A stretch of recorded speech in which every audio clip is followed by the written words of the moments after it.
कृष्ण कृष्ण हरे हरे हरे राम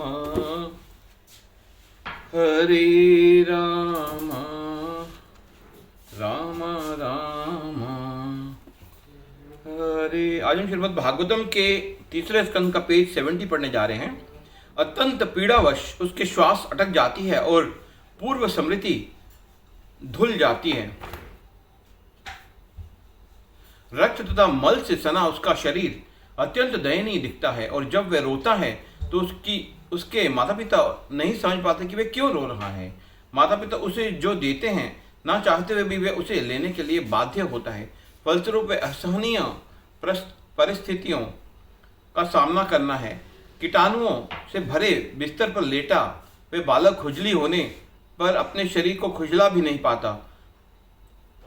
इस असहाय स्थिति में मच्छर, कीड़े इत्यादि उसकी सुकोमल त्वचा को काटते रहते हैं और बेबस रोता रहता है। माया के प्रभाव से वह भूल जाता है कि गर्भ के भीतर उसने मन में मुक्ति प्राप्त करने की कितनी दृढ़ इच्छा थी।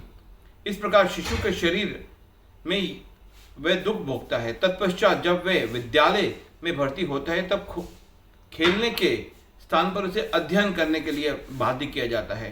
युवावस्था में उसके मन में असीमित इच्छाएं उमड़ती हैं, परंतु उन्हें पूरा करने के साधन ना होने पर वे केवल क्रोध और निराशा ही अनुभव कर पाते हैं। अपने मिथ्या अभिमान और क्रोध को बढ़ाने के लिए वे अपने जैसे कामुक लोगों से शत्रुता स्थापित करता है। वे अज्ञानतावश वे अपने जड़ शरीर को ही मैं तथा इस शरीर से संबंधित क्षणभंगुर वस्तुओं को मेरा मान बैठता है। शरीर के सुख के लिए वे ऐसे अनेक पाप कृत्य करने लगता है जो उसे जन्म मृत्यु के अंतहीन चक्र में बांध कर रखते हैं। यदि वे उन इंद्रियालोलुप लोगों का संग करता है जिनके जीवन का लक्ष्य केवल जीवा और शिशन की संतुष्टि है, तो निश्चित ही वह अधर्म का सहारा लेकर नरक का मार्ग प्रशस्त करता है। ऐसा कुसंग व्यक्ति के सत्य, स्वच्छता, दया, गंभीरता, सद्बुद्धि, लज्जा, तप, ख्याति, क्षमा, मन एवं इंद्रियों पर नियंत्रण तथा सौभाग्य को क्षीण कर देता है। इसलिए उसे चाहिए कि वह आत्मज्ञान में रहित तथा स्त्री के हाथों में नृत्य करने वाले कुत्ते के समान लोगों का कभी संग न करे। स्त्रियों से आसक्ति अथवा स्त्रियों के प्रति अति कामुक रहने वाले लोगों में आसक्ति इस संसार में सर्वाधिक मजबूत बंधन का निर्माण करती है। यहाँ तक कि ब्रह्मा जी भी अपनी पुत्री को देखकर भ्रमित हो गए थे और जब उसने एक हिरणी का रूप लिया तो वे हिरण बनकर निर्लज हो उसके पीछे दौड़ने लगे।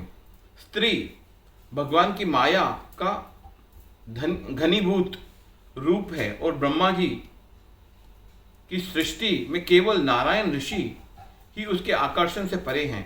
माया की मूर्तिमान स्वरूप स्त्री की शक्ति इतनी प्रबल है कि अपनी बाहों को हिलाने मात्र से वे विश्व विजयी महान योद्धाओं को अपनी मुट्ठी में नियंत्रित रखती है। इसलिए शास्त्रों में सुंदर स्त्रियों को नरक का मार्ग बताया गया है, विशेष रूप से उन लोगों के लिए जो आध्यात्मिक जीवन में प्रगति करना चाहते हैं।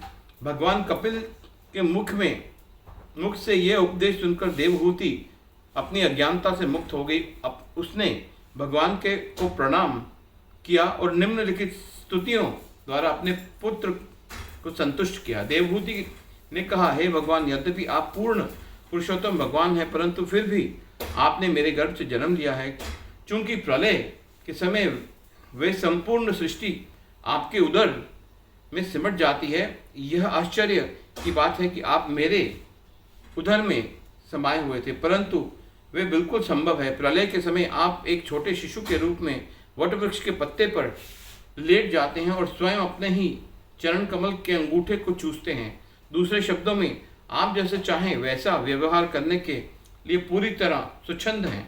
हे भगवान, यदि चांडाल के परिवार में जन्मा व्यक्ति एक बार अपने आपके पवित्र नाम का उच्चारण करता है, आपकी महिमाओं का गान करता है, आपको प्रणाम करता है अथवा आपका स्मरण करता है, वह तुरंत वैदिक यज्ञ करने की योग्यता प्राप्त कर लेता है। हरे कृष्णा हरे कृष्णा।